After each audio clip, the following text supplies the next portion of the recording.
नमस्कार दोस्तों, मैं बबीता यादव अपने YouTube चैनल पर आप सभी का पुनः हार्दिक स्वागत करती हूँ। दोस्तों, आज मैं आप सभी के समक्ष उपस्थित हूँ एक ऐसा विषय लेकर जो कि हर परीक्षार्थी के लिए कॉमन विषय होता है। विषय की अगर हम बात करें, जो कि हमारी आज की वीडियो का विषय है, वह है previous year question paper. BEd second year वालों के लिए मई 2023 का क्वेश्चन पेपर आज मैं आप सभी के समक्ष लेकर आई हूँ। पेपर कोड E301 का, जिसका नाम है creating an inclusive school. Chaudhary Charan Singh विश्वविद्यालय के लिए बहुत ही ज़्यादा फ़ायदेमंद है। अन्य यूनिवर्सिटी के विद्यार्थी भी इससे लाभ ग्रहण कर सकते हैं। चलिए शुरू करते हैं हम आज की वीडियो, जो कि हमारा previous year question paper based है। प्रत्येक क्वेश्चन पेपर में आपके निर्देश दिए होते हैं। सभी खंडों को निर्देशानुसार आपको हल करना होता है। मैं आपको बता दूं, प्रत्येक खंड में कुछ प्रश्न होते हैं, उसी के अकॉर्डिंग आपको उसे सॉल्व करना होता है, जैसा कि आप सभी को पता ही है। चलिए हम खंड अ की बात करते हैं। खंड अ में आपके 8 नंबर के 3 प्रश्न होंगे। प्रत्येक प्रश्न में आपको एक ऑप्शन दिया जाएगा। आपको उन ऑप्शन में से किसी भी एक प्रश्न को करना है। चलिए शुरू करते हैं। पहला प्रश्न, एकीकृत शिक्षा से आप क्या समझते हैं? एकीकृत शिक्षा के उद्देश्यों एवं विशेषताओं का वर्णन कीजिए। अथवा आपको इसी में ही आपको करना है, समावेशी शिक्षा से आप क्या समझते हैं? समावेशी शिक्षा की आवश्यकता, महत्व एवं शैक्षिक प्रावधानों को लिखिए। जैसा कि मैं आप सभी को पहले ही बता चुकी हूँ कि आपकी जो भी बुक का टाइटल है, आपका जो भी पेपर का टाइटल है, उस पे बेस्ड क्वेश्चन तो हर बार आना ही आना निश्चित होता है। जैसे इसका नाम है क्रिएटिंग एन इंक्लूसिव एजुकेशन या स्कूल, तो आपका क्या है कि आपका इंक्लूसिव स्कूल, इंक्लूसिव एजुकेशन, समावेशी विद्यालय, समावेशी शिक्षा पर तो आपका प्रश्न आएगा ही। अब समावेशी शिक्षा होती क्या है आखिर? तो समावेशी शिक्षा का मतलब होता है कि हर प्रकार का बच्चा, चाहे उनमें कितनी भी विभिन्नताएं हो, उन सभी को शिक्षा का एक समान अवसर दिया जाना चाहिए। समर्थ तथा असमर्थ बच्चों में स्वस्थ दोस्ती का रिश्ता बनाने के लिए इसका प्रोत्साहन किया जा सकता है। असमर्थ बच्चे भी इसी समाज के अंग हैं तथा उनको शिक्षित करना आपका भी उत्तरदायित्व है।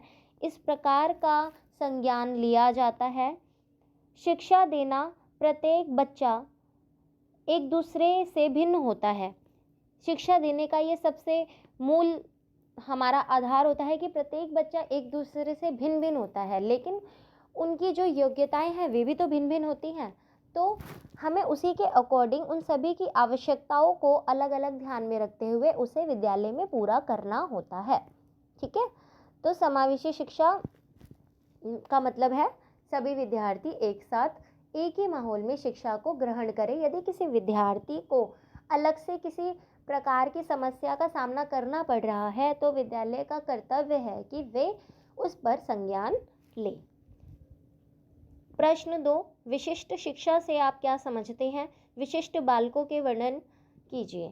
अब विशिष्ट प्रकार के बालक वे होते हैं जो अपने आपको दूसरों से अलग मानते हैं। क्यों मानते हैं? क्योंकि समाज का समाजीकरण ही इस प्रकार से किया जाता है कि वे अपने आप को अलग मानने लग जाते हैं, जबकि ऐसा नहीं होना चाहिए।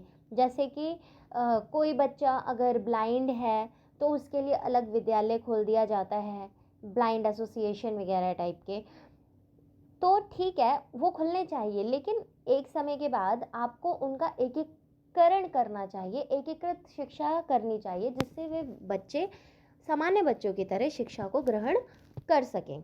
तो विभिन्न प्रकार के बच्चे होते हैं जिनको देखने में प्रॉब्लम होती है। दृष्टिबाधित छात्र होते हैं, मूक छात्र होते हैं, बधिर छात्र होते हैं और कुछ प्रतिभाशाली छात्र भी होते हैं। विशिष्ट छात्र का मतलब यही नहीं कि जो मंदबुद्धि छात्र हैं या फिर जिनको बोलने में प्रॉब्लम है, जिनको शारीरिक प्रॉब्लम है, केवल विशिष्ट छात्र वे ना होकर प्रतिभाशाली छात्रों को भी इनमें गिना जाता है, जिनका IQ लेवल जो होता है वो बहुत ज़्यादा हाई होता है सामान्य बच्चों की तुलना में।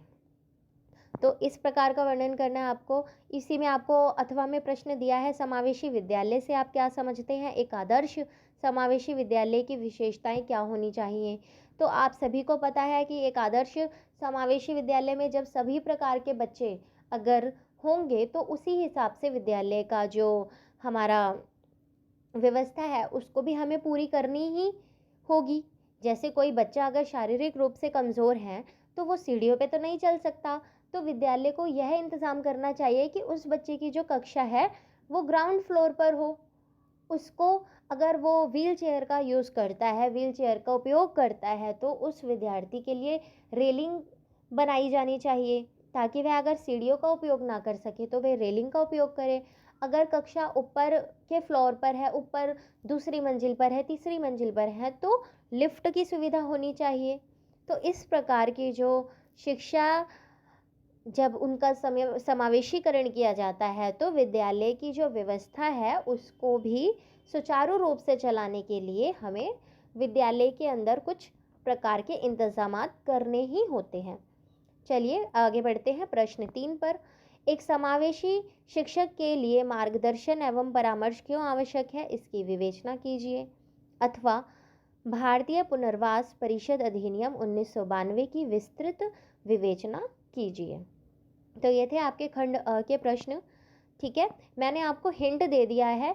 मैं प्रत्येक प्रश्न को एकदम डिटेल में नहीं बता सकती क्योंकि अभी वीडियो बहुत ज़्यादा लंबी हो जाएगी, और हमारा इस वीडियो को बनाने का उद्देश्य केवल मात्र इतना है कि आप यह समझ सके कि प्रश्न पत्र किस प्रकार का आता है, किस प्रकार के प्रश्न परीक्षा में पूछे जाते हैं। आइए चलते हैं खंड ब पर, लघु उत्तरीय प्रश्न। इसमें प्रत्येक प्रश्न 2 नंबर का होगा और आपको 4 प्रश्न करने होंगे। कुल मिलाकर यह खंड 8 नंबर का अंक भार लिए हुए है। प्रश्न 4, RCI एक्ट के बारे में आप क्या जानते हैं, आपका क्या अभिप्राय है। प्रश्न 5, समावेशन के लिए सहयोगी निर्देशों की व्याख्या कीजिए। प्रश्न 6, वेब आधारित अधिगम से आप क्या समझते हैं। आप सभी को पता है आजकल ऑनलाइन क्लासेस होती है और ऑनलाइन का ज़माना है, तो किस प्रकार से वेब जो होता है वो शिक्षा के अंदर सहायता करता है। जैसा कि आपका दूरस्थ विद्यालय जो होते हैं, जो डिस्टेंस लर्निंग होती हैं, वो इसमें सबसे ज़्यादा सहायक होती है। और वेब आधारित अधिगम न केवल विद्यार्थियों के लिए अपितु जो प्रशासन है, जो शिक्षक है, उन लोगों के लिए भी उपयोगी होता है। आप इसको डिटेल में पढ़िएगा। अगर आपको किसी भी प्रश्न का उत्तर डिटेल में चाहिए तो आप मुझे नीचे कमेंट बॉक्स में बता सकते हैं। चलिए आगे बढ़ते हैं। प्रश्न 7, एक समावेशी शिक्षक के गुण क्या होने चाहिए। आप सभी को पता है किसी भी एक समावेशी शिक्षक की ही बात नहीं है, एक जो शिक्षक होता है उसका गुण ही यह होना चाहिए कि उसको तटस्थता का पालन करना चाहिए, किसी भी प्रकार के पूर्वाग्रह से वह मुक्त होना चाहिए, उसको किसी भी प्रकार का पक्षपातपूर्ण व्यवहार नहीं करना चाहिए। ये तो उसके बेसिक से गुण होते हैं। बाकी एक शिक्षक को शुभचिंतक होना चाहिए, बच्चे के साथ उसका समायोजन अच्छे से होना चाहिए, वो मतलब उच्च व्यक्तित्व का स्वामी होना चाहिए, व्यक्तित्व उसका अच्छा होना चाहिए क्योंकि वह एक आदर्श के रूप में बच्चों के सामने होता है। चलिए आगे बढ़ते हैं प्रश्न 8 की तरफ। समावेशी कक्षा कक्ष को आकार देने में शिक्षक की भूमिका का वर्णन कीजिए। प्रश्न 9, आधुनिक समय में समावेशी विद्यालय की भूमिका का वर्णन कीजिए। ठीक है, ये बहुत इंपॉर्टेंट प्रश्न है। आगे हम इस पर आगे वीडियोस में हम इस पर चर्चा अवश्य करेंगे। प्रश्न 10, मार्गदर्शन एवं परामर्श के बीच अंतर कीजिए। प्रश्न 11, विद्यालय स्तर पर परामर्श की आवश्यकता की व्याख्या कीजिए। तो ये काउंसलिंग एंड गाइडेंस का इम्पोर्टेंट क्वेश्चन है, हमेशा हर बार पूछा जाता है। चलिए खंड 6 की बात करते हैं। प्रत्येक प्रश्न 1 अंक का है और आपको 8 प्रश्नों के उत्तर देने होते हैं। ये 1-1 नंबर के प्रश्न हैं। आप चाहें तो आप मुझे नीचे कमेंट बॉक्स में इसका आपको मुझे आंसर देना होगा। ठीक है, आप सभी इनका आंसर मुझे कमेंट बॉक्स में दीजिए। प्रश्न 12, समावेशी विद्यालय इन भावनाओं को विकसित करने में मदद करता है, प्रेम, सहानुभूति, सहयोग या उपरोक्त सभी। तो आपको नीचे कमेंट बॉक्स में मुझे उत्तर देना है। प्रश्न 13, राष्ट्रीय ऑर्थोपेडिक विकलांग संस्थान कहाँ पर स्थित है? कोलकाता में, चेन्नई में, मुंबई में या फिर दिल्ली में? आपको इसका आंसर बताना है। PIED का फुल फॉर्म बताइए। आपको इन चारों में से किसी भी एक पर टिक लगाना है और आप मुझे बताइए कि इसका फुल फॉर्म क्या होता है। प्रश्न 15, ब्रेल लिपि के जनक लुईस थे, सत्य है या असत्य? इसका आपको आंसर मुझे देना है कमेंट बॉक्स में। चलिए, प्रश्न 16, वंशानुक्रम अधिगम असमर्थता का मुख्य कारण है, सत्य है या असत्य? बताइए। प्रश्न नंबर 18, डिस्ग्राफिया लेखन से संबंधित है, सत्य है या असत्य है? यह सत्य है। ओह, ये मैंने आपको उत्तर बता दिया है। मुझे आपसे ये प्रश्न पूछना था और आपको इसका जवाब देना था। चलिए, खैर कोई बात नहीं। प्रश्न 18, बुद्धि लब्धि का सूत्र बताइए। बताइए ये सही है या नहीं। मानसिक आयु बटे वास्तविक आयु गुणन 100।